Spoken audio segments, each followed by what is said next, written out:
Well, thank you for joining us today. My name is Matt King.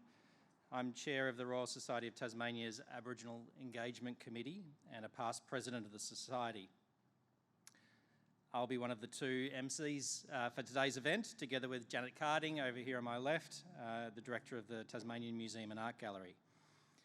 Janet and I are joined by representatives of the Council of the Royal Society of Tasmania and the Board of Trustees of the Tasmanian Museum and Art Gallery.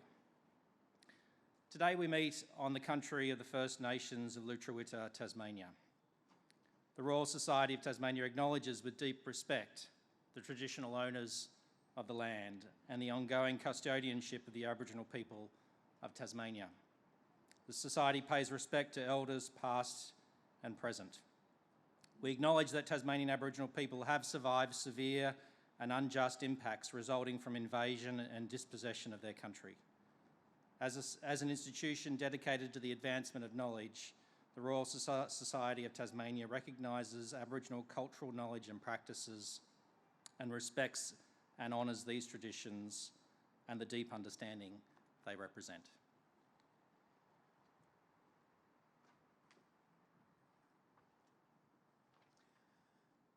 The Tasmanian Museum and Art Gallery pays respect to the original owners of the land on which we work, the Muwinina and Mamirinina people who did not survive British colonisation. We acknowledge the Tasmanian Aboriginal community as the continuing custodians of Lutruwita, Tasmania, and honour Aboriginal elders past and present. We value the history, culture and strength of the Tasmanian Aboriginal community and commit to listen deeply to story and be respectful of country in our collaborations with First Peoples. We've invited you here, both in person and those of you joining us on the live stream, to hear our organisations apologise to Tasmanian Aboriginal people for past actions and practices. Thank you to all those joining us here today, and thank you to those joining us via the live stream, including many of our TMAG staff and members of the Royal Society of Tasmania. We have a couple of photographers here today to document this very important occasion. And please, just a note, if you're here in person, let them know if you don't wish to be photographed. In a moment, I'll invite Her Excellency, Professor the Honourable Kate Warner, Governor of Tasmania, who's patron of both TMAG and the Royal Society of Tasmania, to explain the shared history of the two organisations and why we both stand here together to make our apologies today. Following Her Excellency, the Royal Society of Tasmania and TMAG will in turn deliver their respective apologies, and the speakers will introduce themselves. We've invited two Tasmanian Aboriginal people to speak in response, people who've historically had many interactions with one or both of our organisations, particularly in encouraging and campaigning for change, and Matt will introduce them in a few moments. We especially welcome and thank Jam Graham Blair and Denny Proctor, two young ceremony holders within the Pakeha community, supported by Jam's Auntie Wendell Pitchfork, for tending and preparing the fire that will be used in a cleansing ceremony at the end of the formal part of the event, for those who wish to participate. We hope also that those of you here in person will also stay for a lunch, tea and coffee after the formalities. I now invite Her Excellency to come and speak.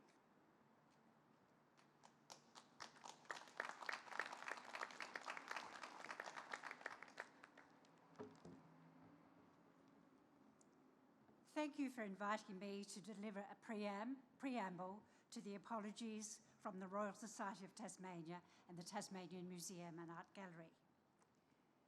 There is important symbolism, I think, in the invitation to the Governor to perform this role today, given the long association of this position with both organisations.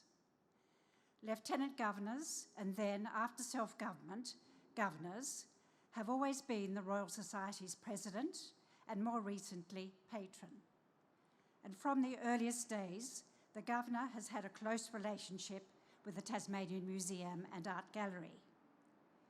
For these reasons, the island's vice-regal representative has been at least complicit in the Society's and the Museum's omissions and misdeeds and their consequences. I will briefly explain the historical ties which make it appropriate to pair these two apologies. The Royal Society of Tasmania, then of Van Diemen's Land, was founded in 1843 by Lieutenant Governor Sir John Eardley Wilmot, with the aim of increasing knowledge, in particular knowledge about the island, and promoting research. For much of its history, the Governor, as President, attended and chaired its meetings. From the earliest days, the Society began building up collections of art and natural history specimens, including Aboriginal artefacts and ancestral remains, all of which were housed in the Royal Society's museum, the foundation stone of which was laid by Governor Sir Henry Fox Young in 1861. In 1885, the Society relinquished the building and most of the collections to the people of Tasmania, and the Tasmanian Museum was born, to become known later as the Tasmanian Museum and Art Gallery, after it opened a gallery wing 4 years later. Until 2017, the trustees of the museum were required to present an annual report of the proceedings and progress of the institution to the Governor, and these reports included acquisitions. The two organisations, while maintaining connections and some common membership of governing bodies, indeed, the museum's first curator, after it was transferred from the Royal Society, was also the Secretary of the Royal Society, positions he held until 1907. But they've had separate Acts of Parliament and separate boards of governance since 1885.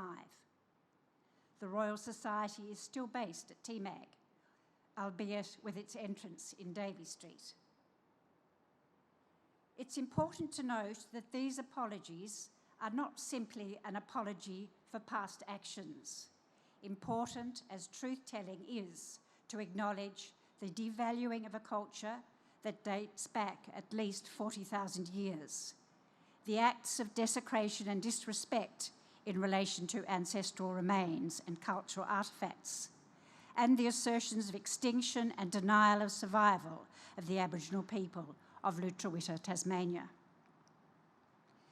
These apologies also look to the future with undertakings to change the narrative, to play an important role in communicating the cultural and spiritual significance of country in the lives of our first people of Lutruwita, Tasmania, and in fostering the continuity of their culture, to make the respective institutions inclusive, respectful, equitable, and welcoming to Tasmanian Aboriginal people.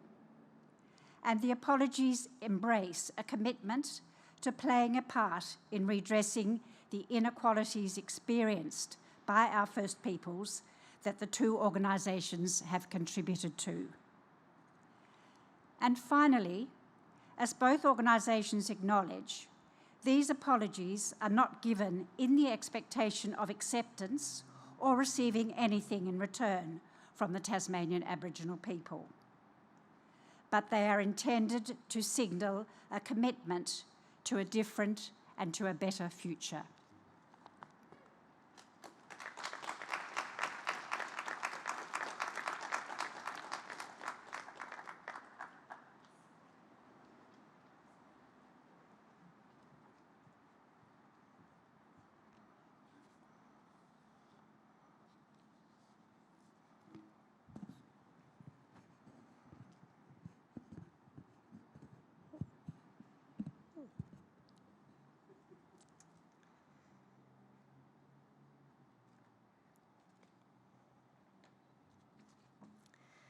Good afternoon, everyone.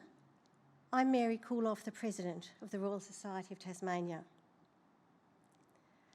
Today, the Royal Society of Tasmania apologises unreservedly to the Aboriginal people of Lutruwita, Tasmania. This apology is long overdue. The Royal Society of Tasmania recognises that it has been responsible for negative impacts on Tasmanian Aboriginal people in the past and that these impacts contribute to the disadvantage, injustice, and intergenerational trauma suffered today. The Council of the Royal Society of Tasmania, on behalf of its members, offers this sincere and formal apology to the Aboriginal people of Lutruwita, Tasmania. We acknowledge that the Society acted to exhume and to purchase the ancestral remains of Tasmanian Aboriginal people for scientific study. In some cases, these remains were sent to collecting institutions outside Tasmania. Exhumation and mistreatment of ancestral remains occurred with a lack of regard for the deep cultural and spiritual significance of these remains. In at least one case, exhumation was against the expressed wish of the individual concerned. These remains were held by the Society in the Royal Society Museum without care or respect and without discussion or permission from Aboriginal community members. For this, we are sorry. Research and interpretation of Tasmanian Aboriginal material culture, language and cultural knowledge were undertaken without consultation or due respect. For this, we are sorry. While sometimes advocating for the recognition of the importance of Tasmanian Aboriginal culture, the Society at times failed to challenge prevailing attitudes that denied recognition and respect for Tasmanian Aboriginal people. Past practices of collection, description, and representation of Tasmanian Aboriginal people and their material culture by the Society contributed to beliefs that continue to be misleading and destructive. For this, we are sorry.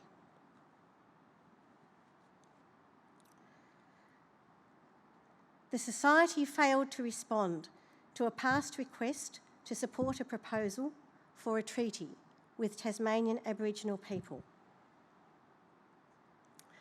Actions of some members of the Society, who were also leaders in the Tasmanian community, legitimised and facilitated the mistreatment of Tasmanian Aboriginal people and their material culture. Some members of the Society actively opposed requests for the return of ancestral remains to Tasmanian Aboriginal people. For all this, we are sorry. We are unreservedly sorry.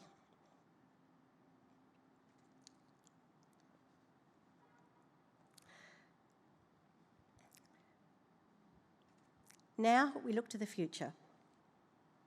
The Royal Society of Tasmania understands that this apology must influence all aspects of its undertakings in seeking the advancement of knowledge. We intend to work cooperatively and respectfully with Tasmanian Aboriginal people on meaningful and lasting initiatives. We will work to respect the values and perspectives of Tasmanian Aboriginal people and understand and acknowledge protocols and processes determined by Aboriginal people. We will seek a truthful and full account of the actions of the Society and its members that fully recognises impacts on Aboriginal people for which we take responsibility. We will promote ethical, research-related, scholarly activities in consultation with and of benefit to Tasmanian Aboriginal people. We will support Tasmanian Aboriginal people in seeking the repatriation of their ancestral remains and their material culture. Finally, we hope that the delivery of this apology today will mark the beginning of a new era and a relationship that recognises the histories, cultures, knowledge and aspirations of Tasmanian Aboriginal people as fundamental to the future of Tasmanian society.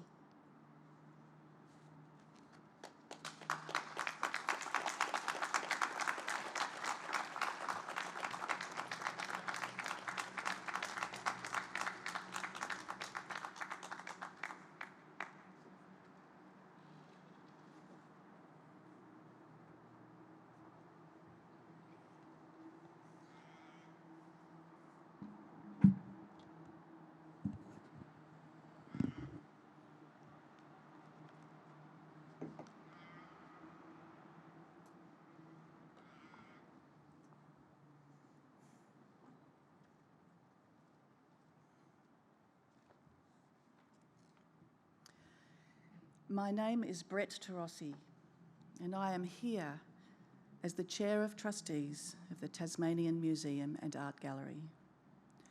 Welcome.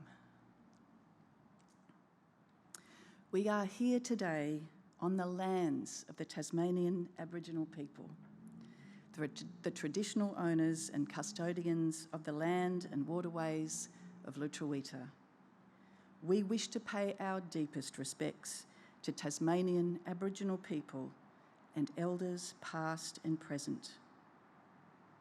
The Tasmanian Museum and Art Gallery sits on the land of the Muwinina and the Moomarimina people. We wish to pay our respects to all of these people and acknowledge their sovereignties in land, in sea and in sky. Never ceded. To belong to a place is something non-Aboriginal Tasmanians are only just beginning to comprehend. We acknowledge the beauty of this land and the way the river upon which we live and Kunyani that watches over us have shaped our lives and the lives of all who have come before us. We see that belonging lives at the heart of responsibility and connection. Today we find the courage to take responsibility for the past. Today we own our actions and culture that have caused such pain to Tasmanian Aboriginal people. This moment is long overdue. Today is a day of enormous importance and gravity. Today we, the Tasmanian Museum and Art Gallery, apologise to the Tasmanian Aboriginal people for nearly 200 years of practices that we acknowledge were morally wrong. For many years, Tasmanian Aboriginal people have called for the Tasmanian Museum and Art Gallery to tell the truth about its part in a difficult and traumatic past.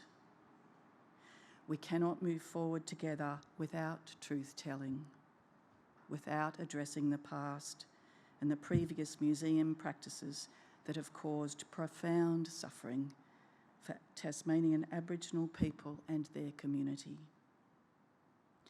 On behalf of the whole organisation, the board wants to acknowledge, openly and permanently record and apologise for the institution's actions and declare that such behaviour will never happen again.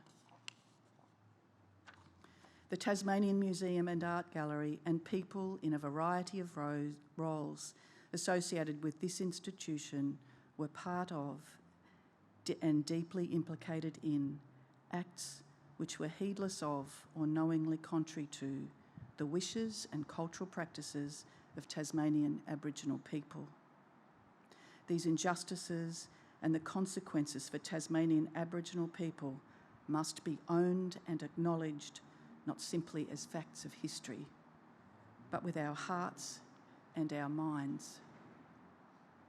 Beginning in 1803, the violence of European invasion and colonisation began a process of loss and dispossession for Tasmanian Aboriginal people across Lutruwita. During this time, from the very beginnings of colonisation, the Tasmanian Museum and Art Gallery participated in practices including the digging up and removal, the collection and the trade of ancestral remains of Tasmanian Aboriginal people, or respectfully, the old people. This was done largely in the name of racial sciences, practices of ethnography and anthropology, which were racist, discriminatory, and have long been entirely discredited. These practices showed profound disrespect for Aboriginal people, their families and communities, and their vital spiritual and cultural practices. The remains of Aboriginal people were exploited as artefacts and objects of research. Their burial sites were violated, and the importance of Aboriginal spiritual beliefs and cultural heritage were ignored, trivialised, and dismissed. There is ample, undisputed evidence of this. Aboriginal people have known this. Members of the Tasmanian Museum and Art Gallery have known this. Its former directors and staff have known this.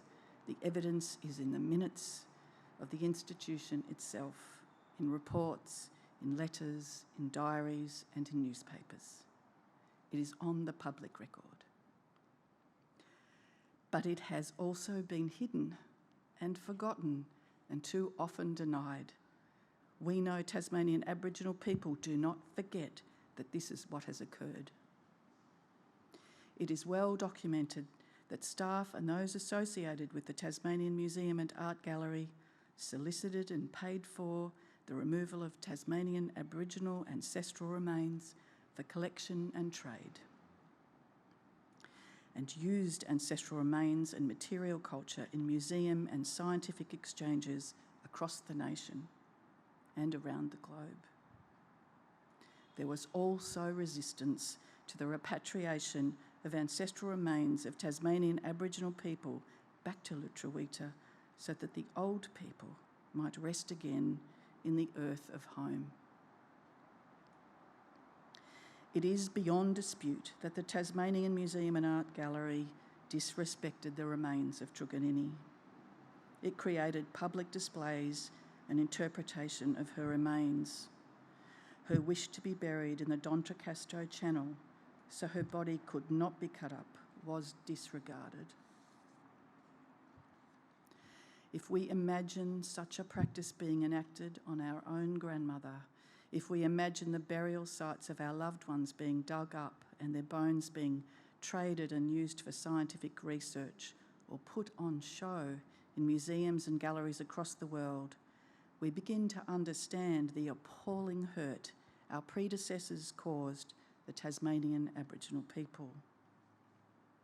It is amply clear that the board of the Tasmanian Museum and Art Gallery did not fully respect the Tasmanian Aboriginal community's wishes to actively engage and find appropriate ways to repatriate the remains of loved ones.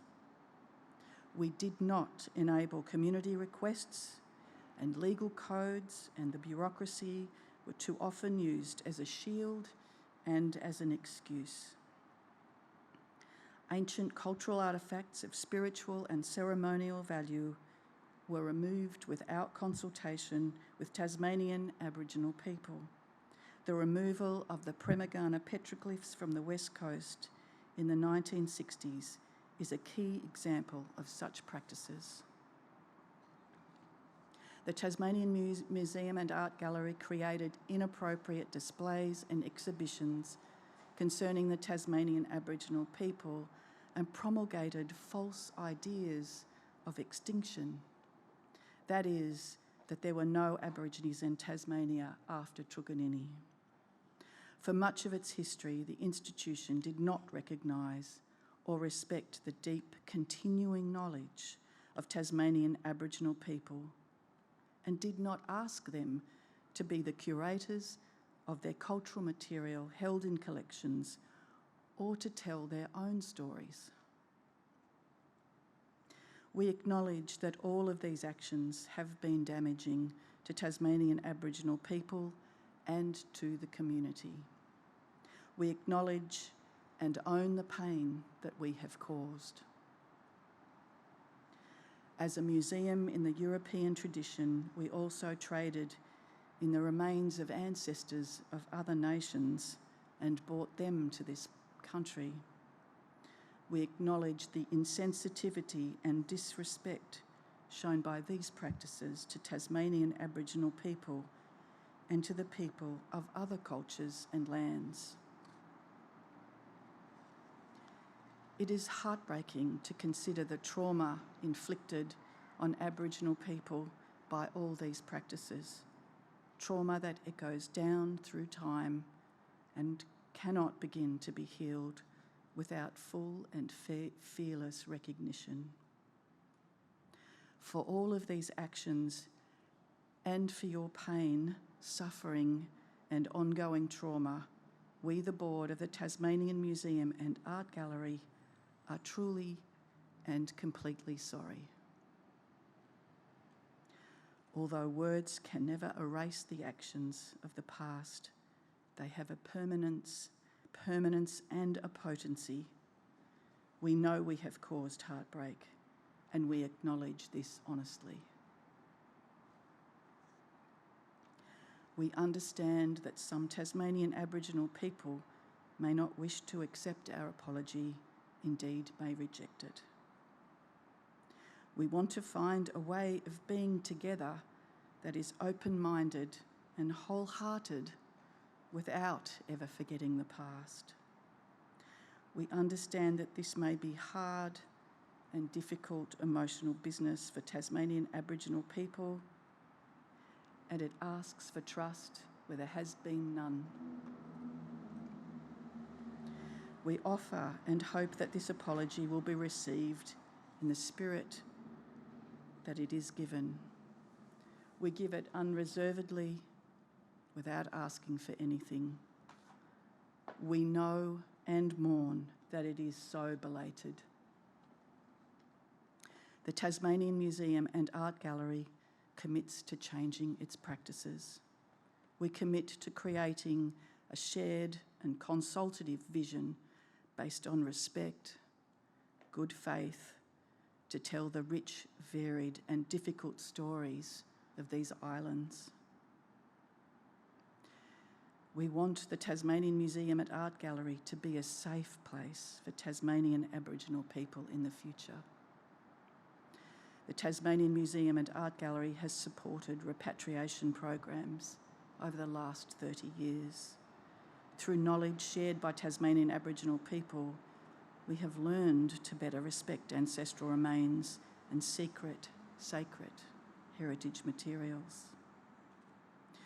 Through participation in the creation and development of the Aboriginal Advisory Council, Tasmanian Aboriginal people have engaged with us and helped guide the organisation.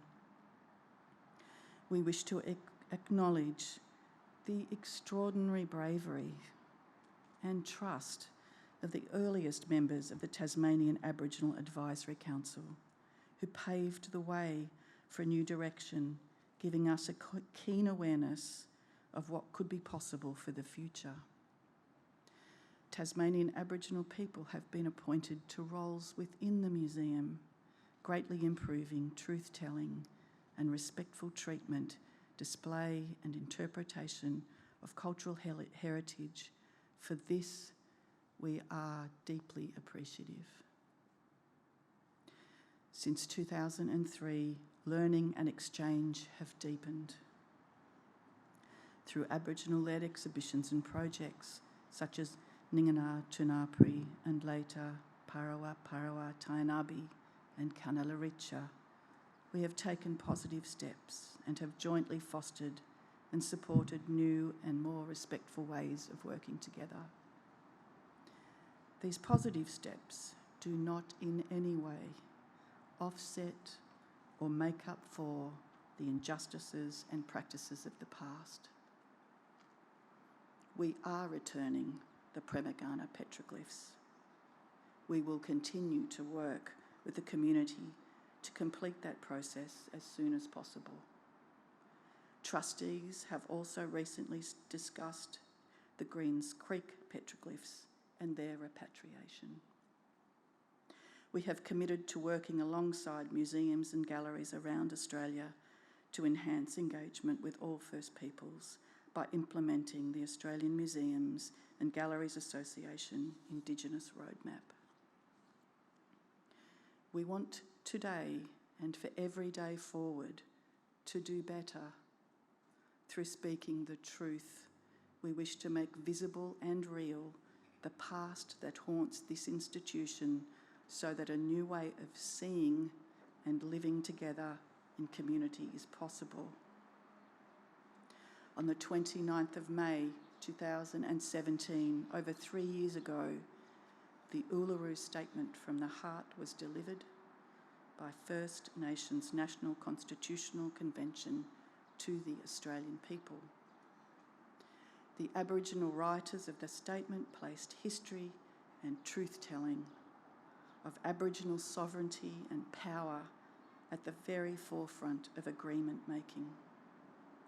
All over this nation and on this island of Lutruwita, Aboriginal people have called for truth-telling about the difficult past and its ongoing damaging legacies today. We commit to a different future, working with you to ensure we recognise the right to self-determination of Tasmanian Aboriginal people and all First Peoples. We recognise that the Tasmanian Museum and Art Gallery is the custodian of art and cultural materials that are owned and stewarded in perpetuity by the Tasmanian Aboriginal people and First Peoples around the world. We recognise that the Tasmanian Museum and Art Gallery is the custodian of contemporary art and cultural materials purchased from First Peoples around the world. We will acknowledge country at all Tasmanian Museum and Art Gallery sites online and ensure that the Tasmanian Aboriginal community is always and obviously present. We will listen deeply to and learn with Tasmanian Aboriginal people, respecting the cultural knowledge and spiritual values of the Tasmanian Aboriginal community. We will work as a facilitator with the Aboriginal community in Tasmania on projects and initiatives that tell First Peoples stories. We will work in partnership with the community and use our exhibitions, programs, research capacity and the resources of the state collection to tell the truth about Tasmania's history of colonisation and the resilience of the Tasmanian Aboriginal people.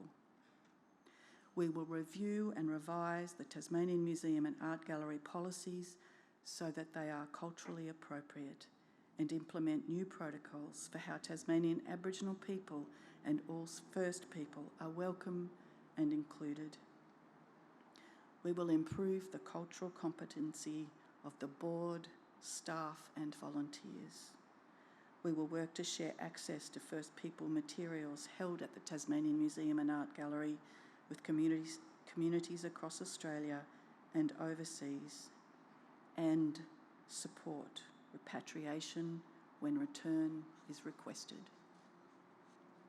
We will take a leadership role as the State Museum and Gallery in encouraging the adoption of culturally appropriate policies and practices by museums and galleries across Tasmania and Australia. We will embed these practices in the governance and leadership of the Tasmanian Museum and Art Gallery. We will never forget our shared past or the long history of Tasmanian Aboriginal people and Lutruwita.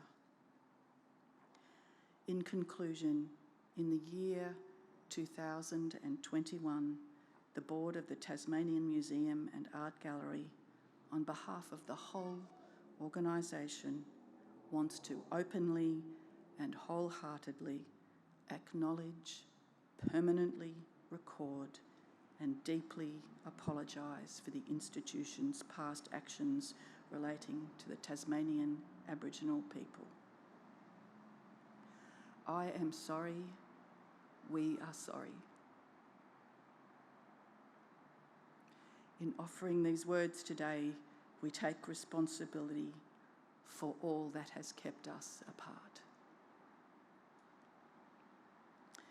From this day forth, this apology will live as a permanent and enduring record of this day and reinforce our profound commitment to the Tasmanian Aboriginal people. We commit, now and always, for a future that defends, sustains and illuminates Tasmanian Aboriginal culture here at the Tasmanian Museum and Art Gallery and throughout Tasmanian life. We don't know what togetherness looks like, but perhaps we can find that place together. We hope that today marks a more honest way of being with the past and a new sense of responsibility and belonging to all who call this beautiful island of Lutruwita home. Thank you, everyone, for your presence here today and for hearing our apology.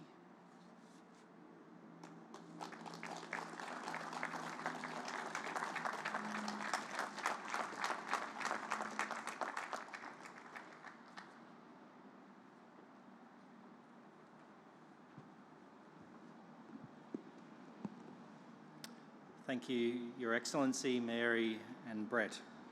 We're now going to hear from Rodney Gibbons, the first chair of TMAG's Aboriginal Advisory Council, and then without further introduction from Michael Mansell, chair of the Aboriginal Land Council of Tasmania. Thank you, Rodney.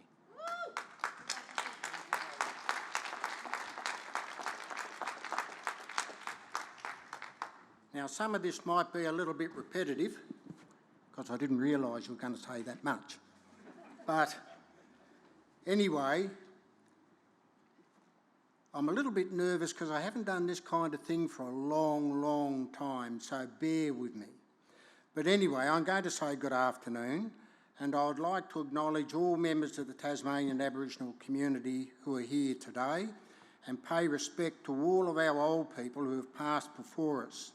And I think that's important because we must not forget that this day is as much about our old people as it is about us. We have heard today that the TMAG and the Royal Society, this is a momentous day for the Aboriginal community and the Tasmanian Museum and Art Gallery of the Royal Society of Tasmania. As we've heard today, the TMAG and Royal Society have offered apologies to the Aboriginal community for past actions that have shown no regard for our culture and spirituality and which in turn contributed to our disadvantage and trauma.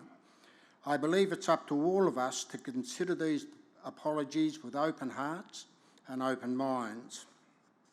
Over the years, the Tasmanian Aboriginal community has certainly had its issues, not only with TMAG, but with various Tasmanian governments and their broader institutions.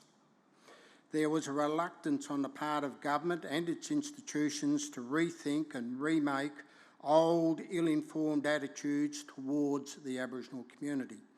These views have profoundly contributed and continued disadvantage of the Aboriginal community and have impacted on our rights, aspirations and identity. These actions and attitudes are long-standing. For example, as discussed before, the return of the remains of Truganini, who died in 1876. Her wish to be buried beyond the mountains was ignored. Truganini's greatest fear was to suffer the same fate as William Lanny upon his death in 1869, whose remains were fought over and then mutilated by William Crowther, a member of the Royal College of Surgeons, and George Stokewell, a member of the Royal Society of Tasmania. Truganini was buried on the former grounds of the female factory in South Hobart, only to be dug up 2 years later by members of the Royal Society and have her skeleton placed on display in a TMAG for over 40 years. Even though the Aboriginal community campaigned to have her returned, it was the government who decided the timing of her return to us. It decided she would be cremated at Cornelian Bay on the 100th anniversary of her death. There were no members of the Aboriginal community present, and her ashes were then scattered in the Dontecasto Channel by a small number of Aboriginal people present. Again, there was a reluctance on the part of the museum and government to hand over the Aboriginal human remains removed from Putlina, the so-called Crowther collection, to the Aboriginal community. That was combined with the hesitation of TMAG to change the old diorama, which was a 3D representation of a family group at a camp in front of the stolen petroglyph from Premingana, a display that was naive and inappropriate and didn't recognise the continued Aboriginal sovereignty over this land. This persisted from the 60s up to the 1990s. But at the same time, changes were happening in the Aboriginal community. There was a growing political and social movement within that community that demanded recognition, acceptance and autonomy. The community built its political knowledge and skills, and after launching effective campaigns using the media and influencing public opinion, the views and attitudes of government and its institutions, along with those in the broader community, began to change. I believe this has been one of our greatest achievements. Our political skills and ability to influence attitudinal change have had significant outcomes. In 1985, this led to the Crowther collection of Aboriginal remains consisting of 33 skulls, 3 skeletons being released to the Aboriginal community under its own terms and control.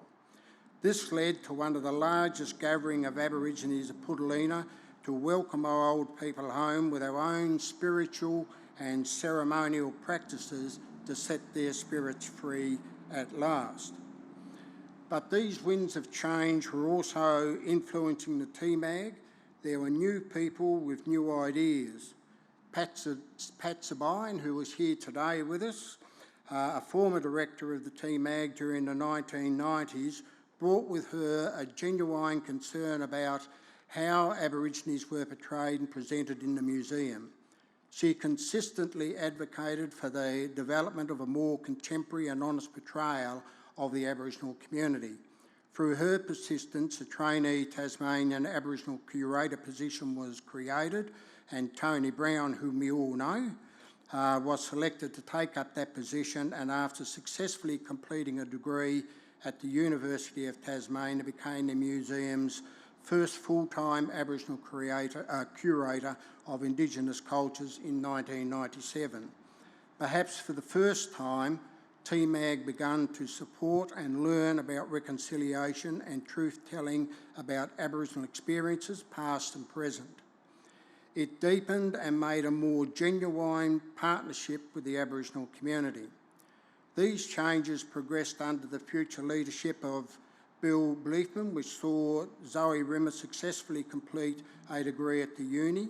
Zoe is now TMAG's Senior Indigenous Cultures Curator after the retirement of Tony. He doesn't like to use the word retirement, he just moved on. During this time, a new display was being developed, the much visited and applauded Aboriginal gallery Ningana Tanapri. It offered for the first time a comprehensive account of Aboriginal history with a vast array of Aboriginal cultural expression. The gallery was shaped by the Aboriginal community, and it reflects the thoughts and aspirations of that community. Community consultations were undertaken around the state to ensure relevant and critical issues of interest to the Aboriginal community were included. Ningana Tanapri means to give knowledge and understanding. The guiding principle of the project is to provide a learning experience. One aim is to prompt non-Aborigines to rethink their attitudes, their actions and their impacts on the Aboriginal community. Another exhibition was developed to complement Ninganar Tanapri. This was the Parawa Parawa exhibition about the conflict between Tasmanian Aborigines and the colonial invaders. I believe one of the first types of these exhibitions to be developed anywhere in Australia. It was a difficult story to tell, one of violence, dispossession. It gave visitors an experience of conflict, particularly from the Aboriginal perspective, which has been rarely told. It was an explicit story of invasion characterised by conflict over the use of control of land and its resources. But it has been our experience in Tasmania that a personal commitment by political and bureaucratic leaders that have delivered crucial advances in Aboriginal affairs. I acknowledge the leadership of former Premier Ray Groom, and I must say on a personal note, one of the most honourable men that I've ever had the privilege to know, who in the mid-1990s introduced land rights to legislation to Parliament. He consulted exhaustively, and believe me, it was exhaustive, right across the state, and when legislation was presented to Parliament, it faced no opposition. Then Jim Bacon and Paul Lennon Labor governments were equally effective in broad consultations that led to the handback of Waibalina, Cape Barron and the parliamentary apology to the stolen generation. Today, the Museum and Art Gallery should be complimented for the steady progress it has made in its outlook and support for the Aboriginal community's aspirations leading up to today's apology. The representation of Aboriginal people is now characterised by respect and engagement with the community. Today's apology is not only an acknowledgement of past wrongs, but a pledge to equal and respectful partnerships into the future. Of course, there is always room for improvement, and we must closely guard these advances that we have fought so hard to achieve within TMAG and within our political processes and across the state. Because as always, the winds of change, they have a habit of retreating. I fear that since Will Hodgman's 2016 ill-informed Australia Day speech, that the current Liberal government is eroding the advances made by the Aboriginal community, and it is eating away at Aboriginal influence and knowledge by limiting the number of consultations with Aborigines and some non-Aborigines to a select few, severely reducing broad Aboriginal consultations. I think this is more about meeting the personal desires and ambitions of the few rather than meeting with the broad Aboriginal community and understanding their needs and aspirations. The cost of these actions are being paid for by the rest of the Aboriginal community through living with inequitable and even discriminatory decisions made by the Tasmanian government. These actions fly in the face of the advances made by previous governments and their institutions, such as TMAG, over the past years in developing strong consultative relationships with the Aboriginal community. Today I recognise the humility shown by the Tasmanian Museum and Art Gallery and the Royal Society of Tasmania to offer their apologies. I thank them for their promise of a consultative relationship with the Aboriginal community into the future. Our story, the story of the Tasmanian Aboriginal community, has been one of struggle and denial. Despite the many obstacles put in front of us, we have survived and prospered. We will continue our quest for equality and justice and recognition. Today marks a significant step in that request. Thank you.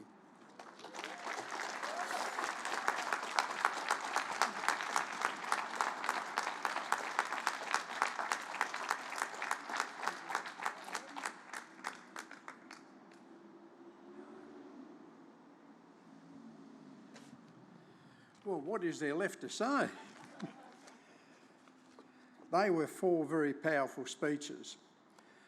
And I suppose it's protocol to call you Governor, Kate, but if you and I recall meeting in the library in the late 1970s, neither of us would have thought we'd be here today listening to this sort of stuff. Of course, we have to acknowledge that the catalyst for this event was the return... Alan Mansell here. G'day, Al. The catalyst for this event, of course, was the the request by the Aboriginal community and the agreement by TMAG to return the petroglyphs to the place from which they were taken. And I think because it was the catalyst for it, we should say a little bit about it. Over the years, there's been that much ignorance about what the petroglyphs mean, because most white people and Aboriginal people don't know exactly what each design means.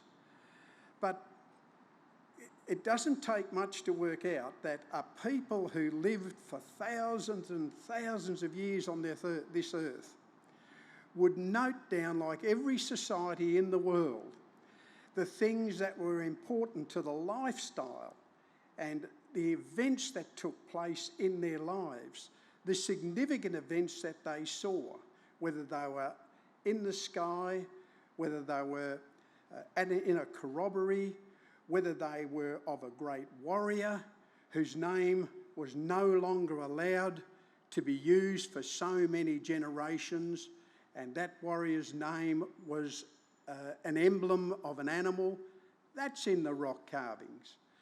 When there was some significant corroboree event from a tribal group next door or from a long way away and exchanges of gifts, that is in the rock carvings. And so when people say, well, you know, we don't know what they mean, we might not know exactly what each circle or what each line means, but we know the whole context for the markings that took place not just over a few thousand years, but took place over many thousands of years, because the water rose, the scientists tell us, 6,000 years ago, and would have covered up most of the carvings that exist down the west coast and probably elsewhere. And so what we're seeing today in 2021 is just the little bits that are across the top. And so it is important at least that to acknowledge that those people who over generations and generations and over thousands of years carved into that rock events that they had seen or heard about and wanted to leave there for prosperity were not intended to be cut away and taken away to white people's museums. The people who carved them had never seen white people, and they didn't expect that they would be taken away.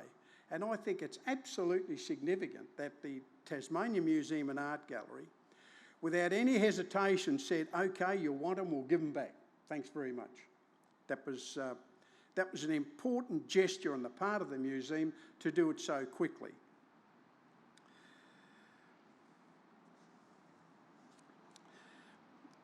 It is true that when institutions or representatives of society give apologies for the things that have happened, that on many occasions people will disassociate themselves from things that have happened before current times, before the people who are now in authority in a particular institution had anything to do with. And you can understand that. We didn't take the land, we didn't cut up the people when they were dead. We're sorry about that, but you know, we're sorry really about these things that we've done in more recent times. What I heard in those speeches was from Mary, ownership of all the things that the Royal Society did. From Brett, responsibility for all of the things, not just in recent times, that TMAG have been involved in.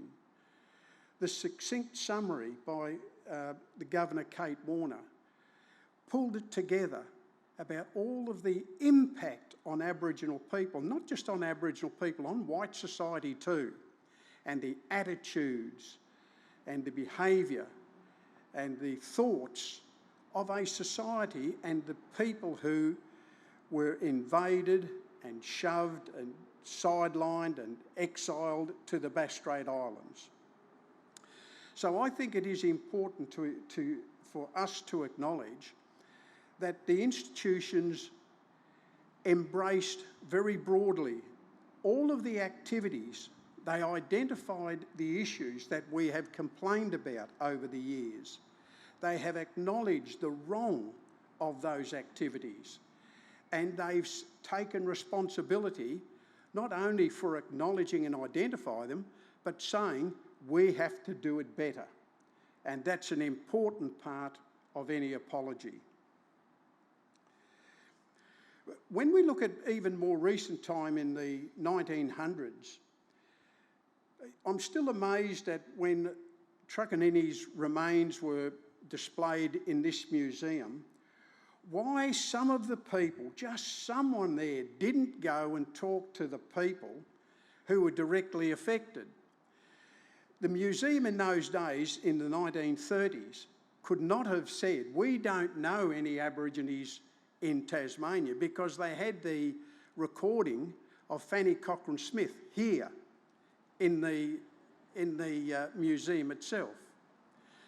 When in 1949 the Queen Victoria Museum and Art Gallery in Launceston took its first collection of the petroglyphs from Premingana, they must have known that truckloads of Aboriginal people, boatloads of Aboriginal people had been sent over from the islands under the Tasmanian government's assimilation program and dumped, mostly in the slum housing in Invermay, which was 5 minutes walk from the QV Museum.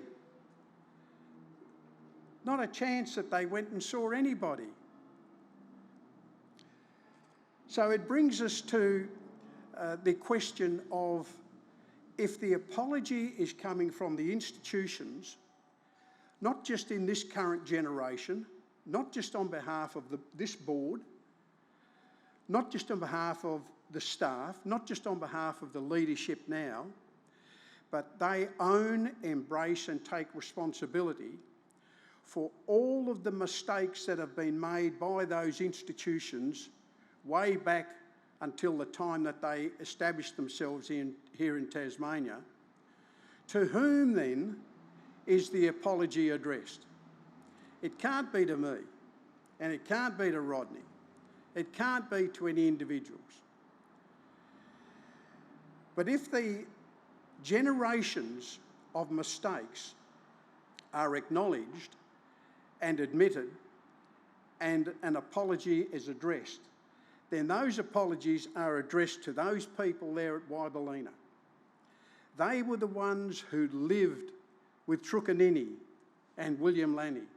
They were the ones who grew up with them, who knew them. The next generation over there where you are, Sarah, with the sunglasses. The lady at the back is Lucy Beaton, Nancy Mansell, Jack Maynard on little fella next to her, Philip Thomas in front, and Harry Beaton on the end. They wrote in 1883 a petition to the local newspaper in Launceston, and among other things they said, we are under no obligation to the government. Whatever land they have reserved for our use is a token of their honesty, inasmuch as it has been given in lieu of that grand island Tasmania, which they have taken from our ancestors. So they knew, and at the bottom of the letter, of course, the newspaper saw fit to say, the newspaper editor captioned the letter with, "We do not identify ourselves with the opinions of the correspondents." So how's that? In 1911, your predecessor, Kate, I should call you that, I suppose, in protocol, should I? But anyway, you'll let me get away with it. Kate's predecessor went, after that letter and that petition and the missionaries lobby on behalf of Aboriginal people from the islands for land rights, they believed that they were going to get the whole of Cape Barren, the Muttonbird Islands and the range of other islands as a sanctuary against what was happening in the 1800s. And an arrangement was made for the governor to come to Cape Barren. Rodney, can you hold that one up, or one of you ladies? And in 1911, Aboriginal people from all around the islands came to Cape Barren to meet the governor, who was announcing the Cape Barren Reserve Act, which was going to give Aboriginal people all of this land that they had been after. But again, they were tricked. They were deceived. They got out of the intended land rights for Aboriginal people. They were given blocks of land that they had to fence, and they had to behave like white people, otherwise they'd lose that land. Any Aboriginal woman who married a white man wasn't allowed to stay on the reserve. Any Aboriginal person, and a lot of people in this photo were not mentioned in the Cape Barren Reserve Act, and they were related to other people who were kicked off the island after dark, weren't allowed to stay with their people. So the apology is also directed to them. Where did those kids go? No, another photo. I love these. When I went to see Ray Groom in the 1990s, where's Greg Lehman? You remember Greg? We just couldn't get him to make a decision. I pulled out a map. Look, Ray, which land? And you did you? And when I talk about the museum in Launceston not knowing we're Aboriginal people, most of these people in this image were moved off Cape Barren under the program of make them white people, get them off the islands, make them intermarry, put them in slum houses in Invermay. And those people were completely ignored and were confronted with all of the racial prejudice and the rampant discrimination in hotels, employment, police, and just meeting white people. So when I say the institutions who have given the apology today are not just talking about the current generation, on behalf of all of the generations of those institutions who are associated with those institutions, they are taking responsibility for their actions and their attitudes, and on their behalf making an apology. In return, I stand here before you and say, on behalf of all of those people, we readily accept, with pride, the apology that was given in the spirit within which it was stated. Thank you.